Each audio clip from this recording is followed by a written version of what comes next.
तो गाइज ये हमारे पास क्वेश्चन है, ठीक है। तो हमें दे रखा है एक लीनियर ट्रांसफॉर्मेशन, हमें दे रखा है P2 से लेकर P3 तक जो जा रहा है बी ए लीनियर ट्रांसफॉर्मेशन, जो डिफाइंड हो रखा है कि अगर मैं उस पर ट्रांसफॉर्मेशन लगाऊंगी एफ ऑफ एक्स में, तो ये हमें इस तरीके का मिलेगा। अब हमें बताना है कि ये जो टी है वो 1 है और ये जो टी है ऑन टू है कि नहीं, हमें चेक करना है, ठीक है कि नहीं। अब उससे पहले मैं आपको कुछ बातें बताना चाहती हूँ, एंड इस तरीके के क्वेश्चन गाइस एग्ज़ाम में आते भी है, तो इसमें ज़्यादा फोकस करना। अब देखो T11 कब होगा, मैं इसको सबसे पहले इसको चेक करने से पहले आपको कुछ बातें बताऊंगी। जैसे T11 कब होगा कि जब है ना आपका ये जो एन ऑफ टी जो है, जब ये एन ऑफ टी की वैल्यू आपकी ज़ीरो आ जाए ना, तब हम बोल सकते हैं कि ये 1 है, ठीक है। जब इसकी वैल्यू, ये जो एन जो होता है, आई होप आप जानते होंगे, ये नल स्पेस होता है, राइट। ये नल स्पेस होता है एन, ठीक है। अगर ये नल स्पेस 0 आ जाए तो हम बोल देंगे 1 है, ठीक है। अब ये 1 लाने के लिए मुझे 1 लाना है, ठीक है। तो उससे पहले मुझे क्या करना पड़ेगा, नल स्पेस को 0 करना पड़ेगा। अब नल स्पेस 0 आएगा कैसे, नल स्पेस को 0 लाने के लिए हमें क्या करना पड़ेगा, आपने डायमेंशन थ्योरम पढ़ी होगी, राइट। मैंने करवाई भी है, इसकी प्रीवियस वीडियो में देखना। डायमेंशन थ्योरम कहती है, डायमेंशन थ्योरम कहती है, अब देखना कि नलिटी ये नलिटी लिखा है मैंने, nullity of T is equal to dimensions of V minus rank of T. Dimension theorem यही कहती है, राइट, नलिटी। और ये जो नलिटी होती है ना, आई नो कि ये डायमेंशन की बात हो रही है यहाँ पर नलिटी में, मैं जानती हूँ यहाँ पे डायमेंशन की बात हो रही है नलिटी में। तो ये जो नलिटी होती है, अगर ये 0 आ जाए तो उससे भी मैं बोल सकती हूँ कि ये 1 है, क्योंकि नलिटी 0 आ गई, एक तरीके से नल स्पेस ही तो 0 आ गया। जब नलिटी ही 0 है मतलब कि उसकी डायमेंशन 0, उसके अंदर कोई भी एलिमेंट ही नहीं हुए ना। जब कोई एलिमेंट ही नहीं तो नल स्पेस भी 0 हो गया, तो यहाँ से मैं 1 कह सकती हूँ। तो मतलब 1 मुझे लाने के लिए मुझे नल स्पेस को 0 बताना होगा, और नल स्पेस 0 आएगा कैसे, डायमेंशन थ्योरम की वजह से 0 लाना पड़ेगा। अब ये मुझे 0 चाहिए, नलिटी 0 चाहिए, तो इन दोनों का जो मतलब माइनस करूँगी तो वो मतलब दोनों के दोनों एक इक्वल नंबर होने चाहिए। जैसे कि ये 2 है, ये भी 2 होना चाहिए, तभी तो 0 आएगा, तभी तो मेरी नलिटी 0 होगी। तो उसके लिए मुझे ये 0 लाने के लिए मतलब इन दोनों की वैल्यूज़ होनी चाहिए मेरे पास, राइट। अब देखो डायमेंशन ऑफ वी जो है ना, ये मुझे गिवन है। देखो ये जो स्टार्टिंग वाला हो जाता है ना ट्रांसफॉर्मेशन, देखो ट्रांसफॉर्मेशन नॉर्मली किस फॉर्म का होता है, एक मिनट, ट्रांसफॉर्मेशन नॉर्मली किस फॉर्म का होता है। देखो ट्रांसफॉर्मेशन जो होता है ना, वो हमेशा ऐसे जाता है, वो V से लेकर W पे जाता है ट्रांसफॉर्मेशन, ठीक है। तो जो स्टार्टिंग वाला होता है ना वो V होता है, और जहाँ पर जा रहा होता है वो W होता है, ठीक है।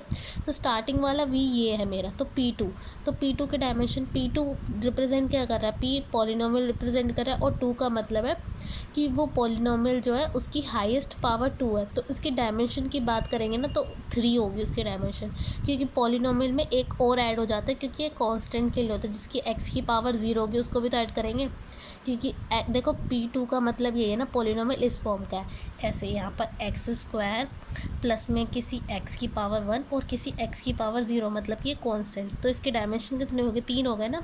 तो देखो v के डायमेंशंस तो मैंने निकाल लिए, ये v के डायमेंशंस मैं निकाल लूँगी यहाँ से, जो 3 है मेरे। बट मुझे रैंक ऑफ टी भी तो चाहिए, ठीक है। अब मुझे रैंक ऑफ टी चाहिए। अब रैंक ऑफ टी क्या होता है, रैंक ऑफ टी वही तो होता है, रैंक ऑफ टी को हम क्या बोलते हैं, डायमेंशंस ऑफ रेंज स्पेस की डायमेंशंस को हम रैंक बोलते हैं, राइट। नल स्पेस के डायमेंशंस को नलिटी बोलते हैं, और रेंज स्पेस के डायमेंशंस को हम क्या बोलते हैं, आर ऑफ टी बोलते हैं। आई नो गाइज मैं आपको समझा रही हूँ, बट आप पहले समझ लोगे ना तब जाके आपको आसानी से समझ आएगा मैं कहना क्या चाहती हूँ, ठीक है। तो dimensions of R of T, तो मुझे आर ऑफ टी के डायमेंशंस चाहिए, और R of T I hope आपने एक और डेफिनेशन पढ़ा होगी, आर ऑफ टी को निकालने के लिए क्या करना पड़ता है। देखो मेरे पास एक और चीज़ है, आर ऑफ टी को निकालने के लिए आपको क्या करना पड़ता है। देखो आर ऑफ टी के डायमेंशंस और आर ऑफ टी की वैल्यू क्या होती है, आर ऑफ टी की वैल्यू होती है spanning of T of beta, ठीक है। आर ऑफ टी की वैल्यू क्या होती है, span of T of beta. तो मुझे स्पैनिंग निकालनी पड़ेगी टी ऑफ बीटा की, बीटा बेसिस होती है वी की, ठीक है। तो v की पहले मैं बेसिस निकालूंगी, उसके अंदर ट्रांसफॉर्मेशन लगाऊंगी, उसकी स्पैनिंग करूंगी, तो मेरी क्या आ जाएगी, आर ऑफ टी। और आर ऑफ टी की डायमेंशंस निकाल के जो कि रैंक के बराबर होते, तब जाके मैं 1 के बारे में बात कर पाऊंगी। तो चलिए अब स्टार्ट करते हैं इसका सॉल्यूशन। आई होप जो मैं कहना चाहती हूँ आपको क्लियर होगा। तो चलिए स्टार्ट करते हैं, ठीक है। तो सबसे पहले हम कहाँ से स्टार्ट करेंगे, देखो यहाँ से मेरे को कहाँ निकालनी है, सबसे पहले रैंक निकालनी है। डायमेंशंस ऑफ वी मुझे पता है, ठीक है। नलिटी उसके बाद मेरी आ जाएगी, और 1 में बता पाऊँगी, ठीक है। तो चलिए स्टार्ट करते हैं अब देखते हैं। तो वी नो दैट यहाँ से इसका सॉल्यूशन स्टार्ट होता है, ठीक है। तो देखो v जो है मेरा क्या है P2R, ये मैं लिख देती हूँ P2R, ठीक है। और w जो है मेरा P3R है, ठीक है। तो देयरफॉर डायमेंशंस ऑफ v के डायमेंशंस तो मुझे पता चल गया 3 है, ठीक है। P2 पॉलिनोमियल है तो 3 डायमेंशंस हो गए। और डायमेंशंस ऑफ w के डायमेंशंस कितने हैं 4, ठीक है। अब देखो बीटा अभी मैंने बताया था ना, बेसिस किसकी लेते हैं, v की बेसिस लेते हैं। ये देखो मैं यहाँ पर लिखती हूँ, मैं लिखना क्या चाहती हूँ, मैं निकालना चाहती हूँ r ऑफ t क्या होता है, span of t of beta. और बीटा क्या होता है, बीटा होती है v की बेसिस। तो v क्या है मेरा P2 है, तो P2 की बेसिस लेनी है। बेसिस क्या होती है, बेसिस होती है एक स्टैंडर्ड फॉर्म। तो पॉलिनोमियल की एक स्टैंडर्ड फॉर्म क्या होती है, आप सभी जानते हैं। पॉलिनोमियल किस तरीके का दिखता है, 1x और x²। इसी तरीके का पॉलिनोमियल होता है जिसकी हाईएस्ट पावर 2 हो, फिर 1 हो, फिर 0 होगी तो क्या आ जाएगा, 1 आ जाएगा। तो ये बेसिस हो जाती है जो हम एक स्टैंडर्ड फॉर्म लिखते हैं। तो इज़ अ बेसिस फॉर, ठीक है। जिस तरीके का आप देख रखा होता है ना आपको, उसी फॉर्म की आपको बेसिस लेनी होती है। जैसे पॉलिनोमियल दे रहे तो आप ऐसे लोगे, मैट्रिक्स दे रखे तो आप आइडेंटिटी मैट्रिक्स में होती वैसे करके लोगे, ठीक है। तो ये बेसिस होगी। अब मुझे क्या करना है, उसमें ट्रांसफॉर्मेशन लगाना है एक तरीके से। तो देखो अब मैं क्या लगा लूँगी यहाँ पे, r ऑफ t की वैल्यू क्या होती है मेरी, spanning of t of beta, ठीक है। तो मतलब क्या, मैं ट्रांसफॉर्मेशन लगा रही हूँ बीटा में, तो यहाँ पर स्पैनिंग का तो स्पैनिंग आ जाएगा, ठीक है। अब देखो इसकी जो वैल्यूज़ है एक तरीके से, spanning of T of beta का मतलब क्या है, टी ऑफ बीटा मतलब कि ट्रांसफॉर्मेशन लगा रही हूँ बीटा में। बीटा का पहला नंबर क्या है, 1 है। पहले 1 वाले में ट्रांसफॉर्मेशन लगेगा, फिर x वाले में ट्रांसफॉर्मेशन लगेगा, उसके बाद किस में ट्रांसफॉर्मेशन लग रहा है, x² में, ठीक है। ये थोड़ा सा निकालना ट्रिकी होता है, तो अब देखते हैं। देखो इसको निकालने के लिए हमें क्या करना पड़ता है, जो हमें दे रखा है ना ट्रांसफॉर्मेशन कैसे दे रखा है, ट्रांसफॉर्मेशन के अंदर फंक्शन है ना। देखो यहाँ पे ट्रांसफॉर्मेशन के अंदर फंक्शन है जो इस तरीके से ओपन हो रहा है, और मेरे ट्रांसफॉर्मेशन के अंदर 1 है, ठीक है। तो मतलब 1 और मेरा f(x) दोनों इक्वल हुए, ठीक है। तो देखो मैं यहाँ पर है ना कुछ कैलकुलेट कर रही हूँ। f(x) जो है मेरा फंक्शन किस तरीके का फॉर्म का होता है, पॉलिनोमियल की फॉर्म का होता है। तो a नोड हो गया a1x प्लस में a2x², इसी तरीके का। और f(x) की वैल्यू क्या है मेरी, 1 है, ठीक है। क्योंकि देखो ट्रांसफॉर्मेशन के अंदर 1 आ रहा है और यहाँ पर f(x) है, तो मेरी 1 आ गई। तो इस पूरे में मेरे को 1 कैसे मिलेगा, जब x की वैल्यू 0 होगी और x² की वैल्यू 0 की तभी 1 आएगा। तो मतलब कि a नोड की वैल्यू क्या मिल गई मेरे पास, एक तरीके से ये इसकी भी वैल्यू 0, चलो यहाँ पे पॉलिनोमियल है ये तो 0 नहीं हो सकता। तो एक तरीके से मेरी 1 वैल्यू तभी मिलेगी। देयरफॉर इसका मतलब क्या है, t ऑफ 1 की वैल्यू क्या आ गई मेरे पास, देखो ये a नोड की वैल्यू मिली है मुझे, a नोड की वैल्यू 1 मिली है। तो मतलब क्या, देखो यहाँ पर बोल रखा है ना 2 टाइम्स ऑफ फंक्शन का डेरिवेटिव। तो मेरे पास फंक्शन की वैल्यू क्या मिली मेरे को, एक तरीके से फंक्शन की वैल्यू मुझे 1 मिली, फंक्शन की वैल्यू मुझे 1 मिली है, ठीक है। क्योंकि 1 लाना था ना, फंक्शन की वैल्यू मुझे 1 मिली है।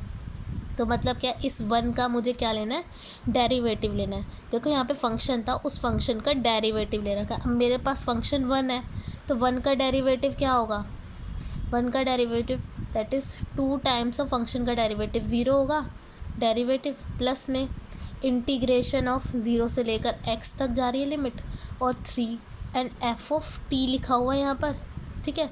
f(t) लिखा हुआ है, एक तरीके से रिप्लेसमेंट ही समझ लो उसका, ठीक है। f(t) लिखा हुआ है तो एक तरीके से 1 ही समझ लो। तो यहाँ पर dt आ जाएगा, ठीक है। तो यहाँ पर 0 हो गया तो इसकी वैल्यू हो जाएगी 3x। यहाँ पे सिर्फ इसी की वैल्यू मिलेगी मेरे पास, ठीक है। और f(t) डेरिवेटिव होता है तो वो मुझे सिंपली 3 दे देगा, कि जैसे होता है ना dx का इंटीग्रेशन क्या होता है, सिंपल कुछ भी नहीं होता। तो वैसे ही यहाँ पर ये हो जाएगा, यहाँ पे t मिल जाएगा मुझे f(dt). तो इतना हो गया।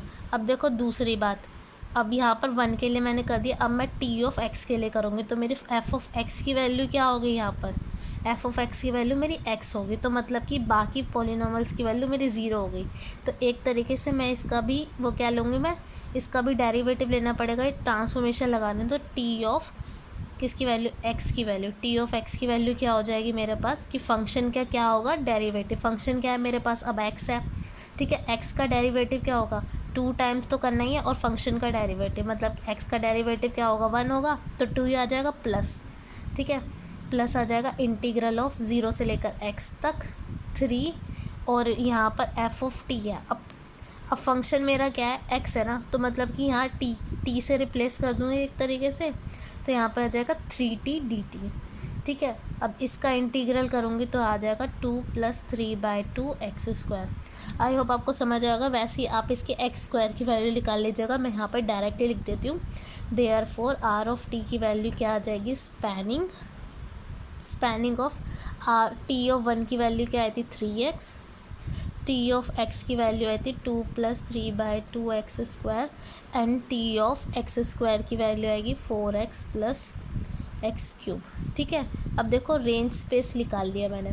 अब मैंने बताया था कि देखो ये तो निकल गया, अब उससे पहले मुझे ये बताना पड़ेगा कि ये एक तरीके से वो है कि नहीं, क्या कहते हैं बेसिस, जब वो बेसिस होते हैं तब उससे पहले हमें बताना होता है ना कि लीनियरली डिपेंडेंट है कि नहीं इंडिपेंडेंट, तो वो दिखाना पड़ेगा। तो मैं इसके कांस्टेंट के इक्वल नहीं लगते लीनियर कॉम्बिनेशन की फॉर्म में, वही मैं बना रही हूँ उनकी लीनियर कॉम्बिनेशन फॉर्म 3/2 x²। तो ये मैंने कांस्टेंट लिए ए बी सी, क्योंकि 3 यहाँ पर वेक्टर्स है तो इसीलिए मैंने यहाँ पे 3 लिए और इक्वल टू 0। यहाँ पर मैंने ए बी सी की एक तरीके से वैल्यूज़ निकालूंगी। तो देखिए यहाँ पर कैलकुलेट कर लिया मैंने, 2a आ जाएगा यहाँ पर, और यहाँ पर आ जाएगा 3a प्लस में 4cx प्लस में 3/2 bx²। यहाँ पर है ना जो x वाले जो हैं उसको सेपरेट कर लिया, x की पावर 1 को अलग, 2 को अलग, 3 को अलग, ठीक है। तो यहाँ से और देखो 0 के इक्वल है, 0 का मतलब है यहाँ पर भी एक तरीके से पॉलिनोमियल चल रहा है, मतलब कि ऐसा पॉलिनोमियल 0 x की पावर 0 वाला, 0 x की पावर 1 वाला, 0 x की पावर 2 वाला, 0 x की पावर 3 वाला पॉलिनोमियल। तो बेसिकली ये जो कांस्टेंट है ना आपस में इक्वल हो जाएंगे। तो देखो यहाँ से 2b की वैल्यू जो है, सॉरी यहाँ पे 2b है, ये 2b की वैल्यू इक्वल टू 0 हो जाएगी, ठीक है। यहाँ से इसकी वैल्यू 0 हो जाएगी, तो यहाँ से 2b की वैल्यू, जिससे हमें पता चल गया b की वैल्यू 0 है, ठीक है। यहाँ से 3a + 4c की वैल्यू 0 हो जाएगी, इसके इक्वल, ये कंपोनेंट वाइज इक्वल नहीं रखते वही है, ये दोनों आपस में इक्वल होंगे तो इससे ये वैल्यू 0 आ जाएगी। यहाँ से मैं a की वैल्यू 0 निकालूंगी, c की भी वैल्यू 0 आ जाएगी, 3/2 b = 0 which is equal to b = 0, ठीक है। तो ऐसे करके हम सारी वैल्यू 0 निकालेंगे। देयरफॉर जब तीनों 0 आ गए, इसका मतलब क्या, ये लीनियरली इंडिपेंडेंट हुआ, कि मतलब कि ये जो हमने 3 जो वेक्टर्स हमारे पास आए वो क्या है, वो तीनों के तीनों लीनियरली इंडिपेंडेंट वेक्टर्स है, ठीक है, इज़ लीनियरली इंडिपेंडेंट। इसीलिए अब हम बोल सकते हैं कि जो r ऑफ t है, जिसको हम dimensions of r of t बोलते हैं, वो हमारे क्या है 3। और 3 क्यों, क्योंकि ये 3 वेक्टर्स हमारे पास है इसीलिए। देयरफॉर बाय डायमेंशंस थ्योरम, अब हम यहाँ पे डायमेंशन थ्योरम लगाएंगे, जो कि कहती है कि जो हमारी नलिटी है, nullity of t is equal to dimension of v N minus में रैंक ऑफ t, ठीक है। अब देखो डायमेंशन ऑफ v 3 थी हमारी, देखो ये जो थी इसकी डायमेंशन जो मैंने यहाँ पे लिखी थी वो 3 थी, और रैंक जो होती है हमारी, यही तो होती है डायमेंशंस ऑफ आर टी, वो भी हमारे 3 आई। तो आंसर क्या आ गया 0, तो नलिटी 0 आ गई। जब नलिटी 0 आ गई तो मतलब क्या है, जो नल स्पेस है उसके अंदर भी कोई भी एलिमेंट्स नहीं होंगे तो वो भी 0 हो गया। तो इससे हम कह सकते हैं कि जो t है वो हमारा 1 1 है। मैंने बताया था 1 1 प्रूफ करने के लिए हमें नल स्पेस को 0 बताना पड़ता है। अगर कोई t, अगर हमें गिवन है कि t 1 1 है, तो हम बोल सकते हैं कि उसके अंदर ना नल स्पेस जो है वो 0 है। इफ़ एंड ओनली इफ़ का केस होता है, अगर ये 0 है तो ये 1 1 होगा, अगर ये 1 1 है तो ये 0 होगा, ठीक है। तो अब 1 1 का तो प्रूफ हो गया कि ये 1 1 है। अब देखते हैं कि इसकी ऑन टू है कि नहीं। देखो नोट दैट, अब इसमें एक और बात होती है, डायमेंशंस ऑफ W के जो डायमेंशंस मैंने लिखे थे ना, जो 4 आए थे, ठीक है, जो डायमेंशंस ऑफ W है वो 4 आया, ठीक है। और यहाँ पर जो dimensions of R of T जो होता है ना, ये जो रेंज सेट होता है जिसको डायमेंशंस को हम रैंक बोलते हैं, वो जो रैंक होती है ना, वो भी यहीं से एक तरीके की बात होती है, जो कि मेरी क्या आई है 3 आई है, जो कि आपस में इक्वल नहीं है। दोनों इक्वल होने चाहिए, क्योंकि रैंक एक बेसिकली हम यहाँ की बात करते हैं, ठीक है। तो दोनों जब इक्वल होती है ना तभी हम उसको ऑन टू बोलते हैं। अब ये दोनों इक्वल नहीं आए इसीलिए हम बोल देंगे कि ये जो आर ऑफ टी जो है is not equal to W, ठीक है, इसीलिए ये ऑन टू नहीं है, T is not onto. तो ऑन टू के लिए हमें क्या चाहिए होता है, हमारे डायमेंशंस जो डब्लू के डायमेंशंस है, ये वाले डब्लू के डायमेंशंस और हमारी जो रैंक है वो दोनों इक्वल होनी चाहिए, तभी हम उसको ऑन टू बोल सकते हैं। ऑन टू के लिए क्या कंडीशन है, हमारी रैंक और डायमेंशंस के डब्लू के जो है दोनों इक्वल होने चाहिए, तभी हम उसको ऑन टू बोल सकते हैं। और 1 1 के लिए यही है, नल स्पेस 0 हो जाए तो वो 1 1 है। आई होप आपको समझ आया होगा, ठीक है। थोड़ा लेंदी हो गया, नो।